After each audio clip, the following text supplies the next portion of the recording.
vou falar boa tarde novamente. Nós vamos iniciar hoje o nosso primeiro encontro, leitura terapêutica, para a gente estudar essa obra maravilhosa de Bert Hellinger, O Outro Jeito de Falar, né? Então, nós começamos hoje, esse é o primeiro encontro, e nós veremos quantos encontros nós conseguiremos fazer, né, desse livro. Ele é um livro fininho, tá? Então, eu imagino que a gente consiga aí fazer o quê? De 4 a 5 encontros. A gente fecha ele, a ideia é fechá-lo ainda este semestre, tá? Ele Uhum. vai falar sobre os distúrbios da fala. Então, é um tema assim super interessante para a gente compreender um pouco mais, para que a gente possa ajudar, né, as pessoas à nossa volta, às vezes crianças que a gente tem aí, né, perto de nós, que tem alguma questão, que tem alguma dificuldade nesse segmento da fala. E, gente, como que deu origem, né? Como que se originou essa obra? Essa obra foi, na verdade, um curso dado pelo Bert Hellinger. Ele foi convidado por essa Marlies Working, não sei se é assim que pronuncia, para que ele abordasse esses distúrbios da fala em Duisburg, na Alemanha. O curso aconteceu em fevereiro de 2003, por isso que eu falei, é uma nova obra que nós estamos estudando, mas o curso foi dado em 2003 e o livro saiu logo depois. Então, ele diz, o próprio Bert diz que foi um evento que o surpreendeu muito, positivamente, né? E ele viu que ficou claro através das constelações que ele realizava nesse evento que traziam um fundo sistêmico. Todos ou a maioria dos distúrbios da fala continham um fundo sistêmico. Ora, trazia questões não solucionadas na família de origem, nos sistemas, ora mostravam que alguém na família não teve voz, não pôde expressar o que estavam diante, né, o que estavam trazendo ali diante de relações, por exemplo, irreconciliáveis entre vítimas e agressores. Então, assim, esses são mais ou menos, né, os panos de fundo aí, os cenários que nós temos para os distúrbios da fala. Mas então vamos começar. Antes de começar na obra, eu trouxe aqui uma poesia, um poema da Conceição Evaristo. Não sei se vocês conhecem, ela é uma escritora, uma poetisa, é mineira, e ela, assim, traz muitas reflexões sobre as mulheres, sobre a condição dela de mulher preta, enfim, ela aprofunda vários temas. E esse poema especial, Vozes Mulheres, eu achei ele muito, muito simbólico para nós, porque ele traz essa questão sistêmica do que a gente herda, do que a gente vai passando, dos ciclos que vão se repetindo ou se quebrando. Olha que bonito que ela traz para a gente refletir sobre a importância da fala. A voz da minha bisavó ecoou criança nos porões do navio, ecoou lamentos de uma infância perdida. A voz de minha avó ecoou obediência aos brancos, donos de tudo. A voz de minha mãe ecoou baixinho, revolta no fundo das cozinhas alheias, debaixo das trouxas roupagens sujas dos brancos, pelo caminho empoeirado rumo à favela. A minha voz ainda ecoa versos perplexos, com rimas de sangue e fome. A voz da minha filha recolhe todas as nossas vozes, recolhe em si as vozes mudas, caladas, engasgadas nas gargantas. A voz da minha filha recolhe em si a fala e o ato, o ontem, o hoje, o agora. Na voz de minha filha se fará ouvir a ressonância, o eco da vida liberdade.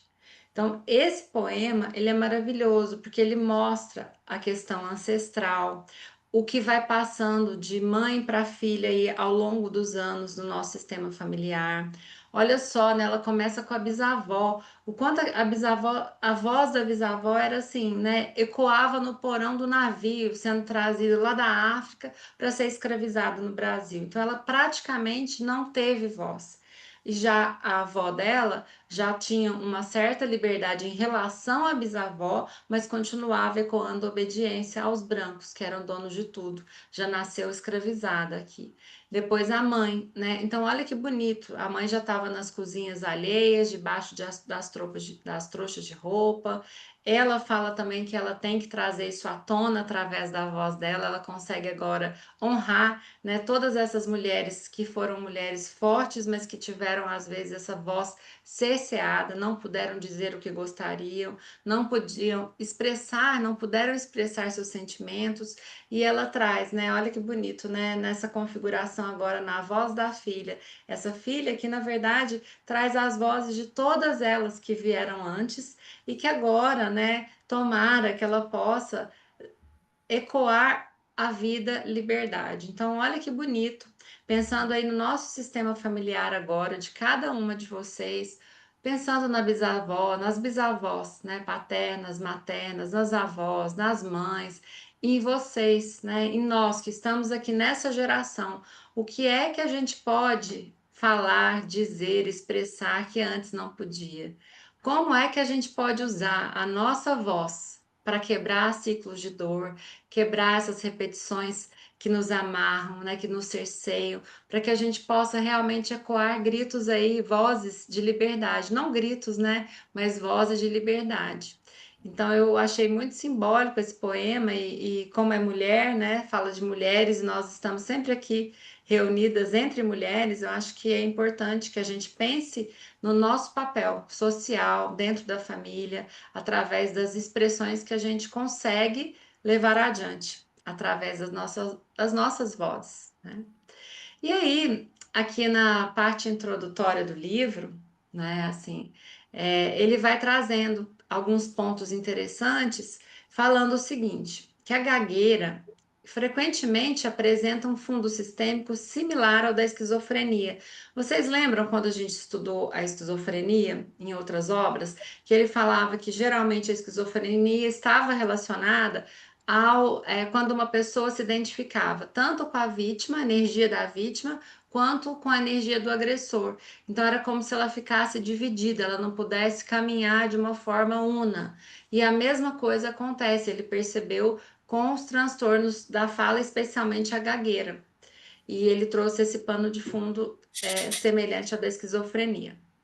Ele também percebeu que a gagueira ela pode simbolizar uma imagem interna, uma pessoa internalizada da qual se tem medo e perante a qual começa a gaguejar. Ele notou, gente, que durante as constelações e repare, se vocês conhecem alguém que tem um problema assim, né, que tem uma gagueira mais pronunciada, geralmente eles olham para o lado antes de começar a falar, antes de começar a gaguejar, que foi o que ele notou. E aí ele concluiu, a partir desse movimento, que era uma pessoa internalizada, como se a pessoa olhasse antes de falar, tivesse medo dessa pessoa e aí começava a voz fragmentar, porque não tinha coragem de dizer, de se expressar de uma forma natural. E essa pessoa pode ser alguém do sistema, algum agressor do sistema, alguma pessoa que foi muito temida dentro do nosso sistema familiar. Então, é essa pessoa internalizada de uma forma simbólica e também inconsciente, na maioria das vezes, né? Pode ser que a gagueira seja fruto de algo que aconteceu no momento presente? Pode ser, né? Pode ser um grande trauma que faz a pessoa silenciar. Existem situações assim, né, que a pessoa não consegue mais falar, ou vai falar e fala de uma forma fragmentada depois de um grande evento, de um grande trauma. Mas, se não for esse o caso, pode ser que seja algo aí do sistema, que ela está internalizando essa pessoa. Pode ser também que a gagueira represente um segredo, algo que a família ainda precisa esconder, que não pode ser contado. Então, muitas vezes, crianças que já começam ali, né, no iniciozinho da vida, com dificuldade, pode ser algo aí sistêmico. A família tem tantos segredos, tantas coisas que não podem ser reveladas, então essa criança, ela quase que materializa esse segredo através da fala. Porque, lembra, gente, quando vem uma dificuldade, um sintoma para nós, no nosso, na nossa família, com as pessoas mais próximas, não é punição, mas é aprendizado. Então, é para a gente olhar para aquele sintoma e se perguntar o que que aquele sintoma veio ensinar para nós, aqui enquanto família, e a gente poder mudar, a gente poder fazer diferente, né? Então, ele traz essa questão na introdução já. Tudo bem até aqui? Alguém quer falar alguma coisa? Tá ótimo. Tudo certo? Se vocês quiserem falar, vocês podem abrir o áudio aí, tá bom? Vou continuar aqui. Aí a gente vai passando. Então, começou o primeiro dia de curso, né? E o título era A Fala. Bert faz algumas considerações sobre a importância da fala, das primeiras palavras. Então, agora, com essas reflexões que ele traz aqui, vamos pensar cada uma de nós, né? O que acontece quando nós dizemos algo? O que acontece, gente? Pensa aí na vida de vocês, pensa nas relações. E que efeito tem quando a gente fala a palavra certa? A gente acerta, né? Vai dar um conselho para um filho, vai conversar com uma amiga, com um companheiro, e a gente fala assim a coisa certa. O que que acontece? Qual é o efeito? E quando uma criança fala mamãe pela primeira vez? Vocês percebem o que isso significa? Ele traz essa reflexão. Vocês já perceberam como isso muda? Como a criança muda quando ela consegue falar as primeiras palavras? Tem vários teóricos da psicologia do desenvolvimento que mostram que aí ela começa a se constituir como ser humano, ela consegue se identificar com as outras pessoas, ela consegue, ela ganha o mundo, ela começa a se estruturar de uma outra maneira quando a fala está presente, né? E aí, se a gente pensar, e no nosso cotidiano, qual é o impacto quando a gente usa essas palavras certas? E no relacionamento de casal? Na terapia, gente, quando a gente consegue dar um significado, mudar o significado da palavra, a gente ouve uma palavra com a qual a gente se identifica. Nas constelações familiares, quando o constelador fala aquela frase de solução, e a gente começa a chorar, né? Foi lá naquele lugar, foi lá na raiz, porque ele falou a frase certa naquela hora. Agora vamos pensar no contrário. O que que acontece quando a gente usa a palavra errada? A gente quer se expressar e se expressa mal. Às vezes porque a gente está cansado, às vezes porque a gente está irritado, está em cima da hora, e a gente usa uma palavra ruim com os nossos filhos, com as nossas, com os nossos companheiros, nossos amigos, nossos familiares. E o silêncio constrangedor, quando não existe a palavra? Quando a gente se cala ou fala algo errado e que todo mundo se cala, algo, né, que não deveria ter sido dito ali. Então, nesse livro, né, embora a gente esteja estudando os distúrbios da fala, eu gostaria muito de fazer esse convite para vocês, que é um convite para mim também, principalmente porque eu trabalho com a palavra o tempo inteiro, para que a gente possa todos os dias escolher as nossas palavras, perceber quais são as escolhas que a gente está fazendo para se comunicar. Será que estão sendo boas escolhas ou será que elas podem melhorar, né?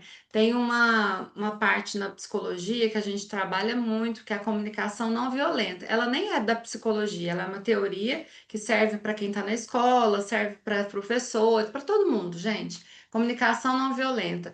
E ela vai mostrando o impacto, né, da forma como a gente comunica com o outro. Se eu me comunicar com o outro de uma forma assim que eu ataco, eu vou atacar, eu falo uma palavra que fere a pessoa, logo de cara, a pessoa se fecha na hora pra gente. Ela se fecha e acabou. Tudo que você falar depois, ela não vai escutar. Ao contrário, quando a gente fala alguma coisa assim certa, que a gente fala do que a gente está sentindo, do impacto em nós da situação que a gente está vivenciando, o outro para escutar, para ouvir. Então, a probabilidade daquele diálogo correr de uma forma melhor aumenta. Isso com todo mundo. Então, a gente precisa sempre, né? A gente precisa estar atento ao que nós falamos, as nossas palavras. Não é fácil. Às vezes, no dia a dia, a gente já tem os padrões que a gente usa, a gente já tem as palavras agressivas, até a gente fala socialmente, né? A gente está vendo essa mudança no jeito de falar com as pessoas, algumas palavras no vocabulário que caem em desuso. Eu mesma, às vezes, escorrego muito e uso algumas palavras. Quando a gente nota na nossa sociedade quanto vocabulário bélico de guerra que a gente usa, né? A gente fala assim: vou para a guerra, hoje eu vou amanhecer, vou para a batalha. Ao invés de a gente falar que vai trabalhar, vai servir à vida, a gente fala: vou batalhar. Olha só. Né, relacionada à guerra. Quer ver? Tem outras expressões que a gente fala, né? Ah, eu tô com a munição aqui. Se o outro falar comigo dessa forma, eu ataco. A gente fala assim, né? Então a gente tem que começar a mudar mesmo essa maneira, né? De ver o mundo, de se expressar no mundo e trazer mais gentileza na nossa fala. Porque isso aqui impacta as gerações futuras, a fala também, né? A forma como a gente se relaciona. E a fala, ela carrega tantos significados que, assim, quando a gente aprende um novo idioma, não adianta a gente só aprender o idioma. Cada idioma tem um ritmo, tem uma forma de usar as palavras, porque está embebido ali da cultura de um povo todo. Então, é muito importante mesmo essa fala, em todos os sentidos, a fala verbal, a fala escrita, a fala que é uma expressão corporal, para a gente tomar esse cuidado, né? Para a gente viver melhor e melhorar as nossas relações. Bom, aí o Bert prossegue o curso ali, o que ele está fazendo uma introdução antes de começar as constelações, e ele fala assim: as grandes palavras surgem do silêncio. Precisam de tempo até que fiquem maduras e caiam da árvore do conhecimento como fruta madura. São palavras que surgem da compreensão. Quantas mil vezes a gente já ouviu o Bert falar que a gente precisa se recolher, a gente precisa silenciar antes de falar, antes de ouvir, precisa desse recolhimento e desse silêncio. Com a fala não é diferente. Só que a gente faz isso na nossa sociedade do jeito que tá. A gente mal escuta, mal espera a pessoa terminar e a gente já quer falar, a gente já quer dar opinião, né? Então a gente precisa desse silenciamento para que a palavra possa surgir a partir de uma compreensão maior. E aí, né, eu trouxe aqui, quando em psicoterapia nós dizemos que antes de reagirmos, a gente fala isso muito no campo da terapia, como crianças, diante de palavras malditas, provocações, precisamos respirar e aguardar um instante. Significa quando a gente faz esse recuo, quando alguém ataca a gente sente aquela vontade de revidar, a gente espera um pouquinho para abrir espaço, abrir para esse tempo necessário para que o adulto em nós possa chegar. E aí, quando o adulto em nós chega, a gente consegue escolher melhor as palavras. Porque enquanto a gente está na reação, na reatividade, nós estamos na criança. E a criança, ela quer ferir o outro que a feriu o tempo inteiro. E aí, quando a gente começa nesse processo, o outro me fere, eu quero revidar. E até mais forte. O outro me fere novamente, eu quero novamente revidar, a gente perde.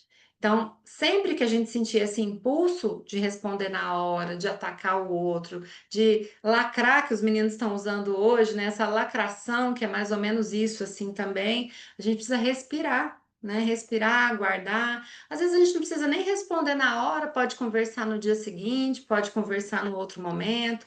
Vamos digerir o que foi dito, vamos pegar ali o que é importante para o nosso crescimento, algo que seja uma crítica positiva, né? E o restante a gente vai administrar, escolher melhor as palavras. Não é engolir sapo, tá, gente? É diferente. Não é deixar os outros passar por cima da gente, não é isso. Mas é a gente saber se colocar no momento certo e de uma forma amorosa. Não precisa ser de uma forma bélica, né? Então é isso que a gente quer com as palavras, com esse cuidado todo, com esse recuo. Tudo bem? Até aqui? Alguém quer falar alguma coisa? Não? Então vamos.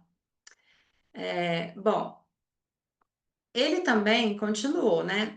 Ele falou algumas coisas a mais e ele começa, assim, oficialmente o trabalho. Ele fala assim: muitas vezes, quando trabalho com alguém, não permito que a pessoa fale. Também a gente já viu isso várias vezes em várias obras. Eu interrompo a necessidade de falar algo. Então, qual é o efeito? Aí ele mesmo responde: a palavra certa e a fala essencial se preparam. Várias vezes durante as constelações, e não é só o Bert Hellinger, quem já viu constelação, quem já participou de constelação, sabe que é diferente da psicoterapia. As pessoas não falam, né, tanto quanto na psicoterapia. Ela fala o essencial, principalmente na constelação em grupo. Por que isso acontece, né? E aí ele vai explicando. Ele prossegue e vai fazendo uma diferenciação na fala dele, mostrando por que que isso acontece. Porque, gente, quando a pessoa vem, ela vem em sofrimento. Obviamente, ela vem buscar um alento, uma resposta para a questão que ela tem. Então, ela vem cheia de reclamação. E essas palavras de reclamação, na constelação, elas não mudam, né? Elas não buscam solução. Elas só procuram elucidar o problema ainda mais, buscar culpados, colocar a pessoa na posição de vítima. Já outras palavras que vão para a ação, para a solução, elas não aparecem. Se deixar, a pessoa fica só naquele movimento, movimento, movimento. Na terapia, inclusive, isso acontece. Às vezes ela fica muito tempo só no movimento da vítima. E às vezes é necessário para ela, nesse percurso, né, de psicoterapia. Mas na constelação, não, porque a constelação é algo que é rápido, é algo que aprofunda com uma maior rapidez mesmo. Então, ela precisa ter a palavra certa e precisa trazer o que é a essência daquilo tudo que ela está vivendo. Por isso que às vezes ele interrompe a fala.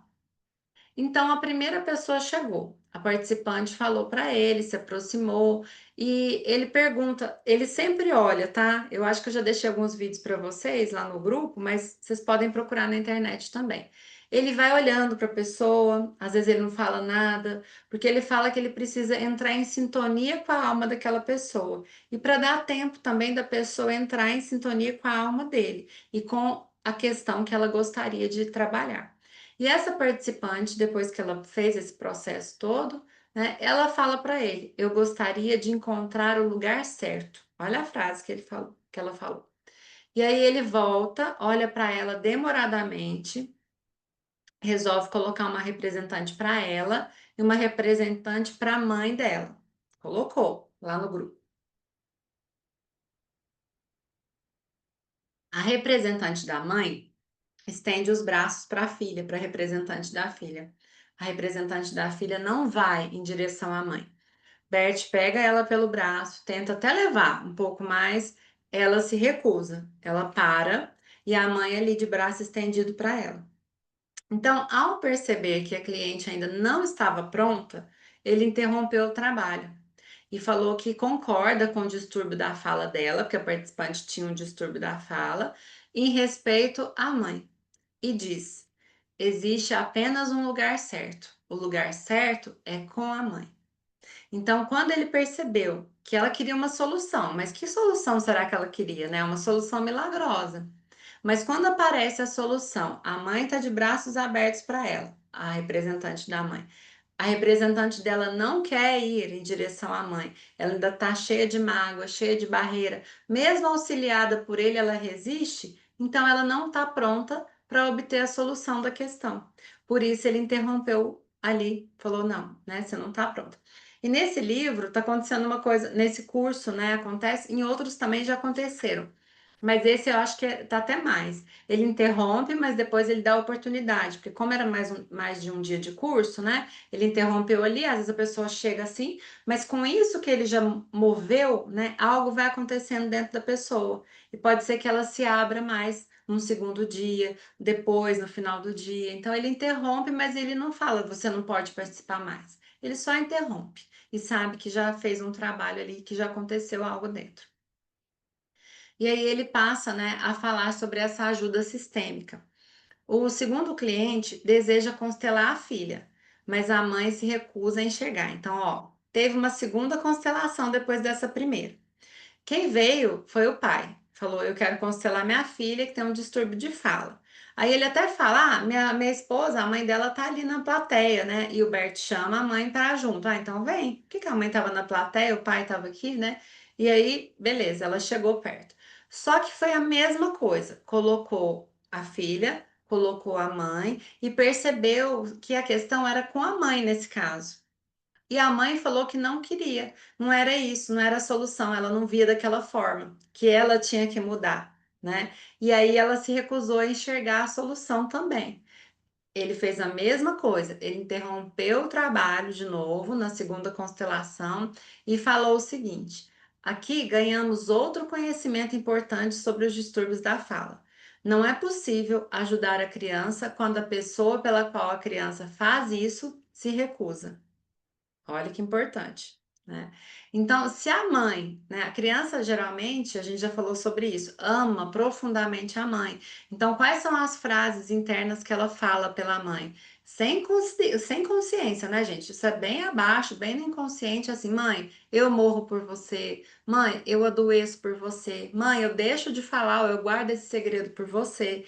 Então, se a criança está fazendo isso pela mãe e a mãe não quer, né, contribuir, não quer enxergar que é esse o movimento que precisa ser interrompido, não tem como o Bert te ajudar. Então ele interrompeu. E aí ele fez uma pausa para explicar essa conduta, trazendo algumas reflexões. Ele falou assim: Eu posso imaginar que alguns de vocês estejam indignados sobre o modo como procedi aqui. Mas quem está indignado, em que posição está? Então ele traz essa reflexão. Porque muitas vezes acontece, as pessoas falam assim, mas isso é um absurdo, só porque a mãe não concordou, ele interrompeu, vai atrapalhar a criança. Mas o que que acontece, gente? O Bert olha só para o cliente? Não, ele olha para o sistema todo. E esse é o convite que ele faz o tempo inteiro. Não adianta a gente tratar a criança se ela está inserida naquele sistema. Vai voltar a acontecer todas as dinâmicas de novo. E aí a criança vai voltar a ter o mesmo problema de sempre. Então, por isso que não adianta, enquanto os pais, né, enquanto a família não tiver ali aberta para tentar entender quando é criança, o trabalho não precisa nem ser realizado, porque não vai surtir efeito. E aí, né, ele fala assim, ele trouxe esse termo empatia sistêmica. Ele falou o seguinte: diante, né, dos questionamentos e reflexões em relação à indignação, que as pessoas estavam ali ou não estavam, e ele perguntando, né, quando você fica indignado, você está ocupando o lugar de quem? Né, com quem que você está fazendo essa projeção? Ele traz esse conceito de empatia sistêmica. Segundo ele, significa não olhar apenas para o cliente, no caso aqui a criança, mas olhar para o sistema. Então, ele explicou: por meio da empatia sistêmica, eu dispensei a criança e coloquei o dedo na ferida. Agora, o sistema todo entra em movimento, mesmo que tenha demorado muito até chegar a esse ponto. Então, talvez aconteça algo para a criança. Se a mãe não entrar em movimento, vamos supor que ela vai embora do curso, nem fica ali até o terceiro dia, então ela é para a criança o seu destino. O terapeuta não deve interferir aí.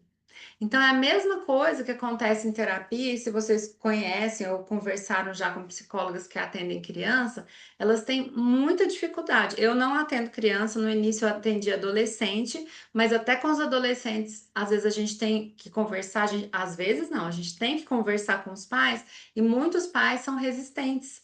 Então, eu até desanimei, eu parei de atender adolescente, porque não adianta a gente fazer um trabalho com adolescente se a família não está disposta, né, a contribuir. Então, gente, isso é muito sério. Não adianta a gente deixar a criança, vai resolver, leva para o psicólogo a criança. Não adianta a criança ir ao psicólogo.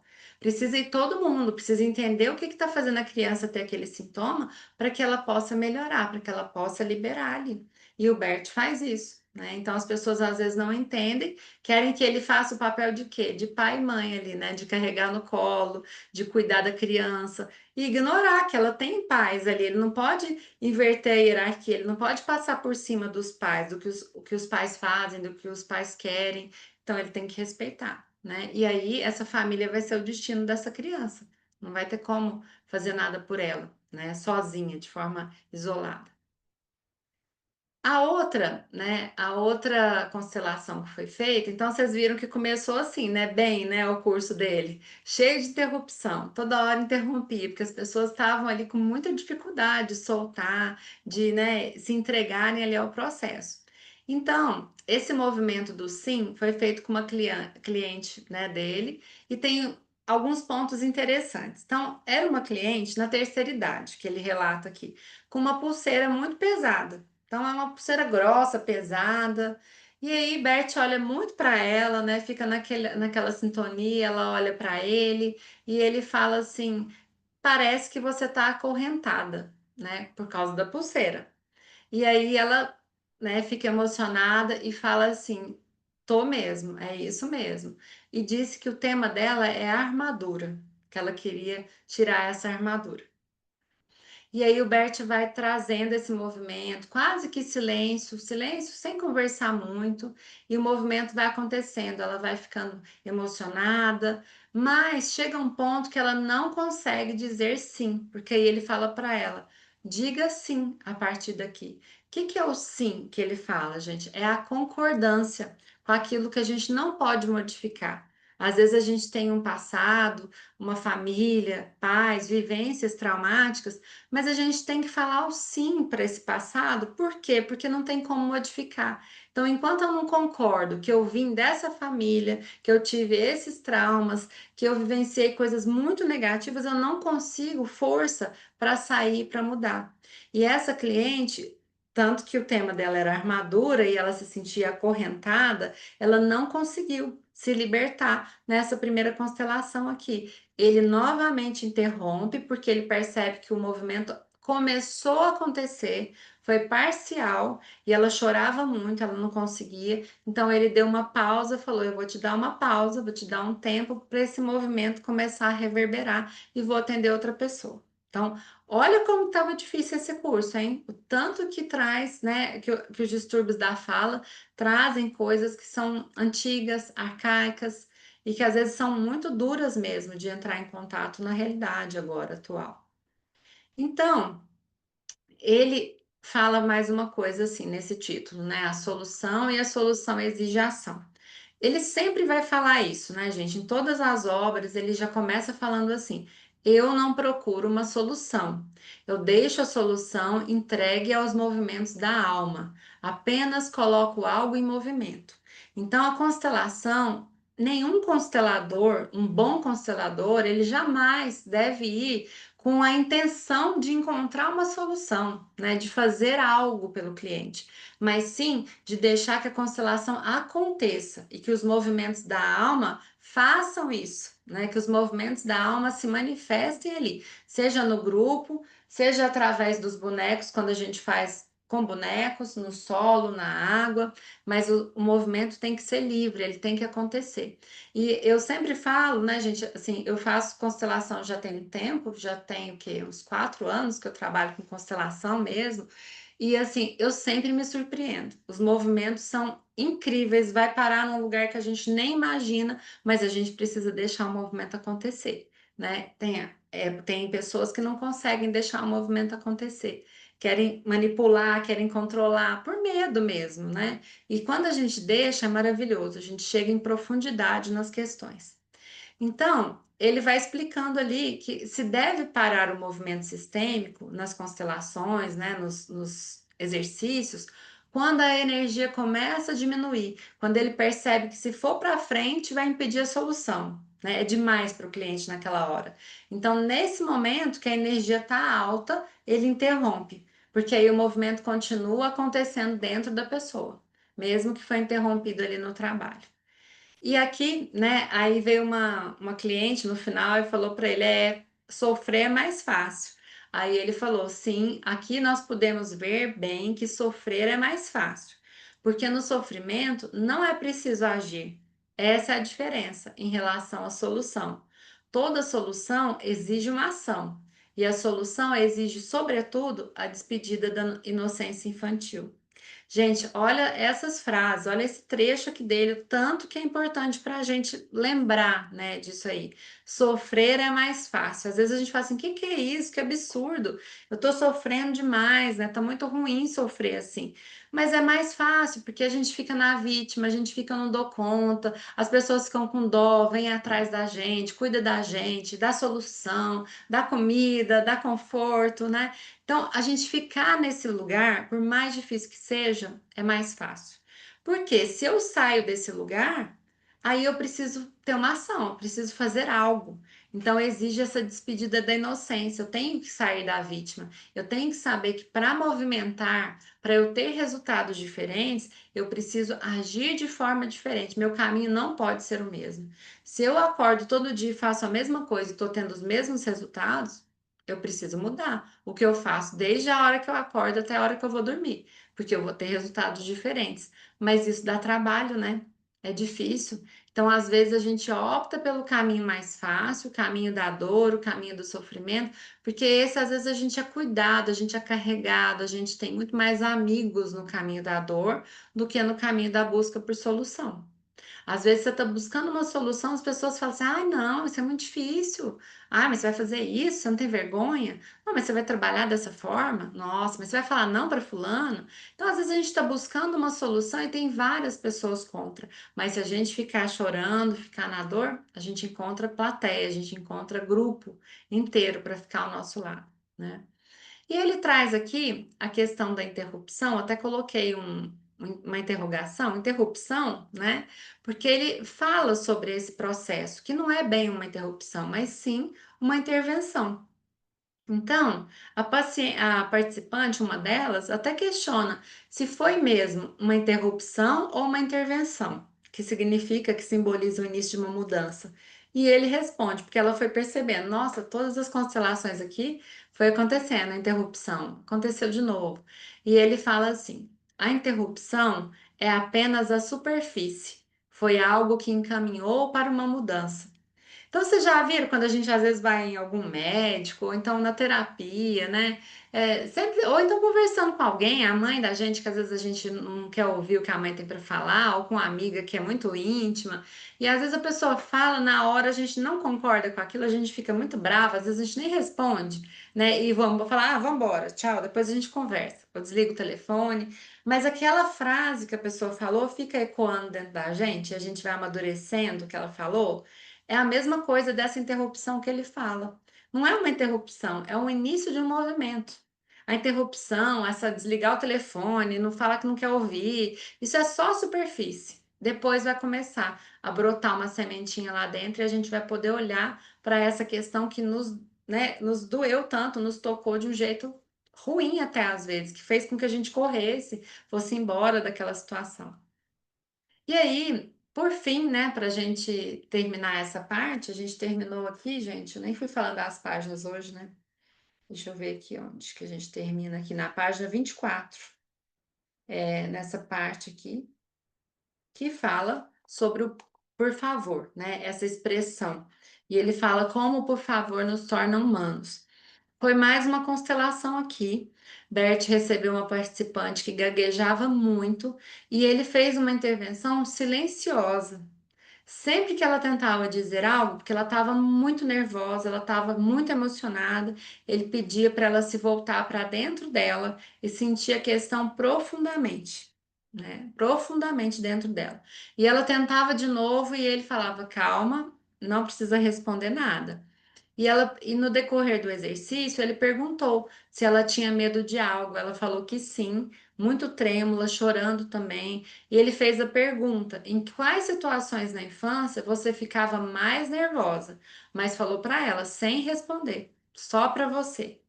A cliente ficou muito emocionada do começo ao fim. Então, foi da página 22 a 24. O exercício foi um exercício grande, mas um exercício silencioso. E no final, né, silencioso fora, né? Porque dentro, pelo jeito, ecoou muito dentro dela, né? Moveu muitas camadas. No final, ele pergunta se ela gostaria de dizer algo e ela só responde sim, né? Obrigada. Então, aquele exercício foi muito profundo para ela. Às vezes a gente não precisa falar nada. E aqui é interessante, 2003, né? Isso aqui já era um início do que a gente chama de constelação do espírito, que a Cristina Florentino fala muito hoje, e que o Bert começou a falar mais ainda no final, né, da vida dele, que é essa constelação, esse exercício praticamente sem palavras faladas, que ele às vezes vai muito mais profundo do que se a gente ficar falando na hora da constelação. Então, nesse curso, parece que ele pôde experimentar bastante, né? Então, a gente vai encerrando por aqui. Eu vou parar a gravação para a gente conversar um pouquinho. Quero agradecer vocês pela presença e pausar aqui. Vamos ver aqui. Deixa eu ver. Stop. Aí.